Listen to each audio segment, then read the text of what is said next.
Assalamualaikum warahmatullahi wabarakatuh. Alhamdulillahirrabbilalamin. Assalatu wassalamu ala asrafil anbiya'i wal mursalin wa ala alihi wa sahbihi ajma'in amma ba'du. Pertama-tama marilah kita panjatkan puja dan puji syukur kehadirat Allah Subhanahu wa taala karena pada hari ini kita masih diberi kesempatan sehingga dapat melaksanakan perkuliahan online ini dalam keadaan sehat walafiat. Tak lupa juga salawat serta salam semoga selalu tercurahkan kepada junjungan kita yakni Nabi Agung, Nabi kita, Nabi besar Muhammad Sallallahu Alaihi Wasallam yang telah membawa umatnya dari zaman kegelapan yakni zaman jahiliyah menuju zaman keislaman yakni agama Islam yang kita cintai. Baiklah, di sini saya akan mempresentasikan resume mata kuliah metodologi pembelajaran dengan judul buku model-model pembelajaran penerbit Dr. Rusman MPD.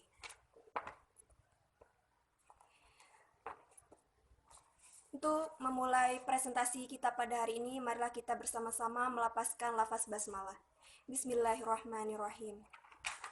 Langsung saja di sini saya akan menjelaskan isi resume dari buku model-model pembelajaran. Belajar pada hakikatnya adalah proses interaksi terhadap semua situasi yang ada di sekitar individu. Belajar merupakan proses melihat, mengamati, dan memahami sesuatu. Kegiatan pembelajaran dilakukan oleh guru dan siswa. Hubungan antara guru, siswa, dan bahan ajar bersifat dinamis dan kompleks. Untuk mencapai keberhasilan dalam kegiatan pembelajaran, terdapat beberapa komponen yang dapat menunjang, yaitu komponen tujuan, komponen materi, dan komponen strategi belajar mengajar, serta komponen evaluasi.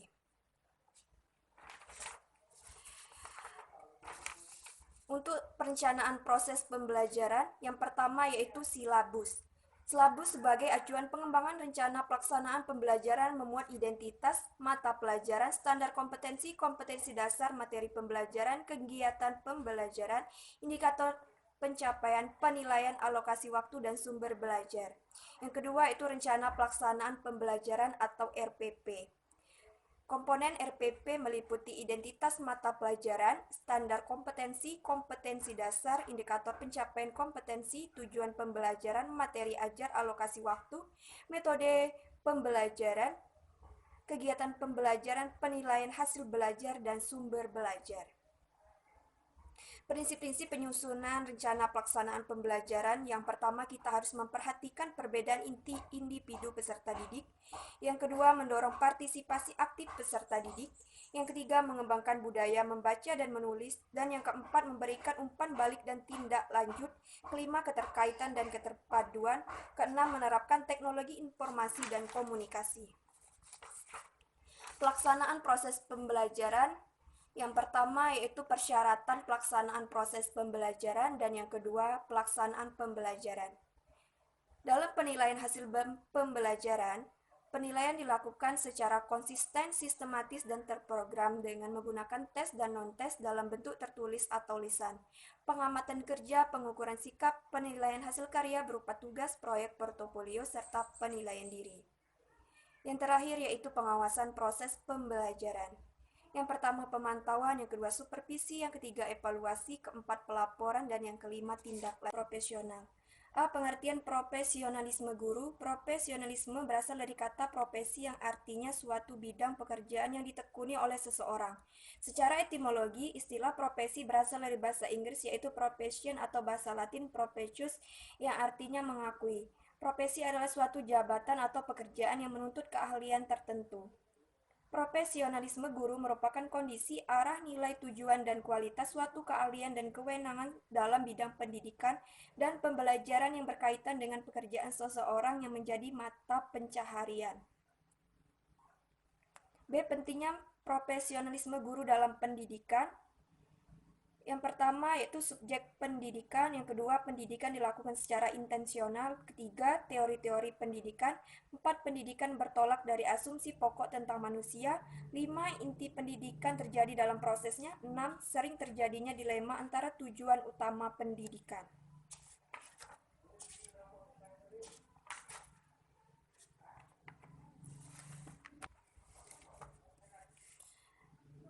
Selanjutnya yaitu model-model pembelajaran. A. Pengertian model pembelajaran. Menurut Joyce and Well, berpendapat bahwa model pembelajaran adalah suatu rencana atau pola yang dapat digunakan untuk membentuk kurikulum, merancang bahan-bahan pembelajaran, dan membimbing pembelajaran di kelas atau yang lain. B. Dasar pertimbangan pemilihan model pembelajaran. 1. Pertimbangan terhadap tujuan yang hendak dicapai. 2. Pertimbangan yang berhubungan dengan bahan atau materi pembelajaran. 3. Pertimbangan dari sudut peserta didik atau siswa. 4. Pertimbangan lainnya yang bersifat non-teknis. C. Pola-pola pembelajaran. 1. Pola pembelajaran tradisional. 2. Pola pembelajaran guru dan media. 3. Pola pembelajaran bermedia. D. Ciri-ciri model pembelajaran. 1. Berdasarkan teori pendidikan dan teori belajar dari para ahli tertentu. 2. Mempunyai misi atau tujuan pendidikan tertentu. 3. Dapat dijadikan pedoman untuk perbaikan kegiatan belajar mengajar di kelas. 4. Memiliki bagian-bagian model yang digunakan. 5. Memiliki dampak sebagai akibat terapan model pembelajaran. 6. Membuat persiapan mengajar. Model pembelajaran berdasarkan teori. 1. Model interaksi sosial. 2. Model pemrosesan informasi. 3. Model personal atau personal models. 4. Model modifikasi tingkah laku. Model-model desain pembelajaran terdiri dari yang pertama model PPSI, yaitu prosedur pengembangan sistem instruksional. 2. Model Glaser. 3. Model Gerlach and Ellie. Yang keempat, model Joule-Aitken. Model pembelajaran kontekstual atau contextual teaching and learning. Konsep dasar pembelajaran kontekstual. Pembelajaran kontekstual merupakan konsep belajar yang dapat membantu guru mengaitkan antara materi yang diajarkannya dengan situasi dunia nyata siswa, dan mendorong siswa membuat hubungan antara pengetahuan yang dimilikinya dengan penerapannya dalam kehidupan mereka sebagai anggota keluarga dan masyarakat. Komponen pembelajaran kontekstual meliputi 1. Menjalin hubungan-hubungan yang bermakna. 2. Mengerjakan pekerjaan-pekerjaan yang berarti. 3. Melakukan proses belajar yang diatur sendiri.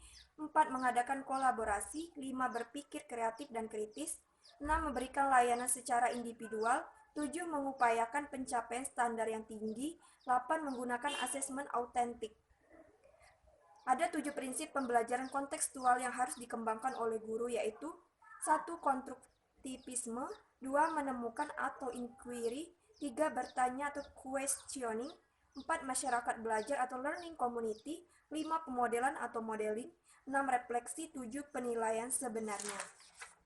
Skenario pembelajaran kontekstual. Sebelum melaksanakan pembelajaran dengan menggunakan CTL, tentu saja terlebih dahulu guru harus membuat desain skenario pembelajarannya sebagai pedoman umum dan sekaligus sebagai alat kontrol dalam pelaksanaannya.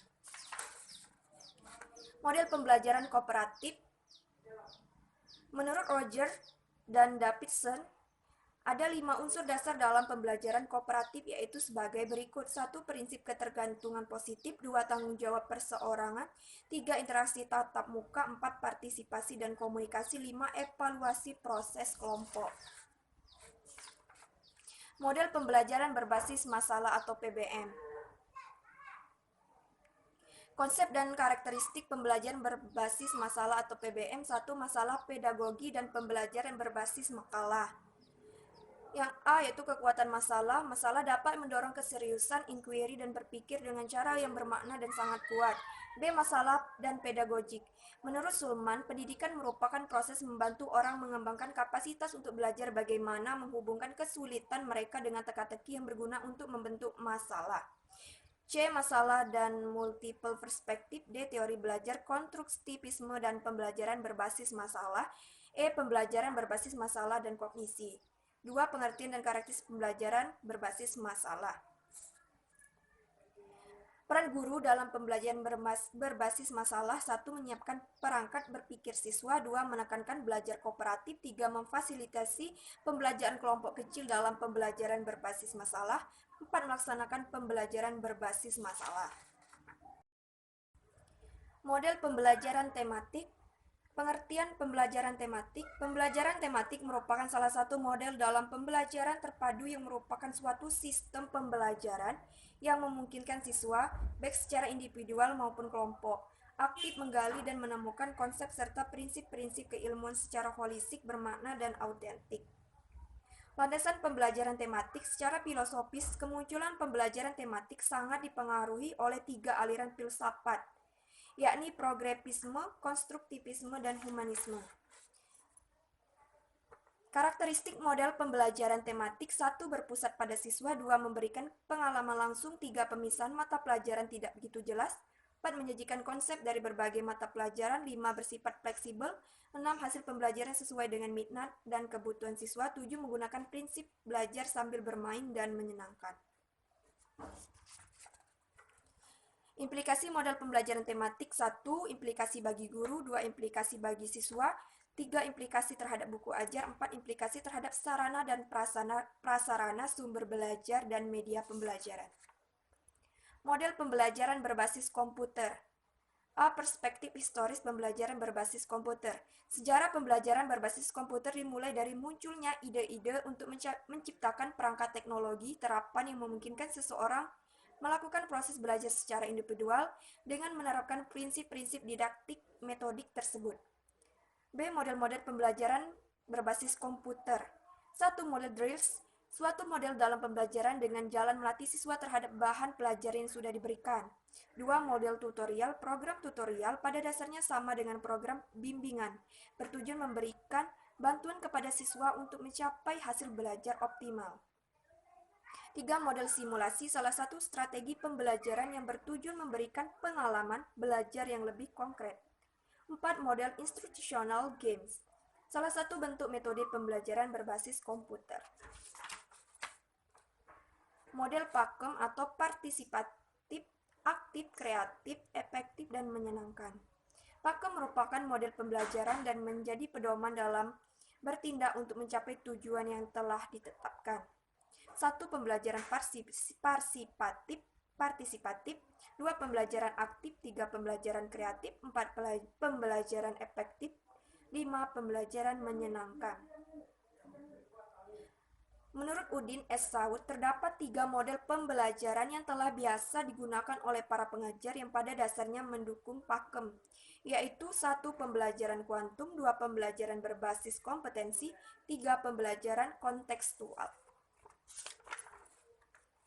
Model pembelajaran berbasis web atau e-learning. Pembelajaran berbasis web yang populer dengan sebutan web-based education atau kadang disebut e-learning dapat didefinisikan sebagai aplikasi teknologi web dalam dunia pembelajaran untuk sebuah proses pendidikan. Model pembelajaran mandiri. Dalam belajar mandiri, menurut W. D. Meyer, 1983, peserta didik yang belajar secara mandiri mempunyai kebebasan untuk belajar tanpa harus menghadiri pembelajaran yang diberikan guru atau pendidik di kelas. Terwujud dalam beberapa kebebasan sebagai berikut. 1. Peserta didik mempunyai kesempatan untuk ikut menentukan tujuan pembelajaran. 2. Peserta didik boleh ikut menentukan bahan belajar. 3. Peserta didik mempunyai kebebasan untuk belajar sesuai dengan kecepatannya sendiri. 4. Peserta didik dapat ikut menentukan secara evaluasi yang akan digunakan untuk menilai kemajuan belajarnya. Pendekatan dan model pembelajaran yang mengaktifkan siswa. Model-model pembelajaran yang mengaktifkan siswa biasanya disusun berdasarkan berbagai prinsip atau teori belajar. Jenis-jenis pendekatan pembelajaran yaitu pendekatan pembelajaran berorientasi pada guru, yang kedua pendekatan pembelajaran berorientasi pada siswa. Baiklah, itulah tadi isi resume dari buku saya yang berjudul Model-model Pembelajaran. Selanjutnya saya buka sesi tanya jawab. Bagi para audiens yang ingin bertanya, saya persilakan.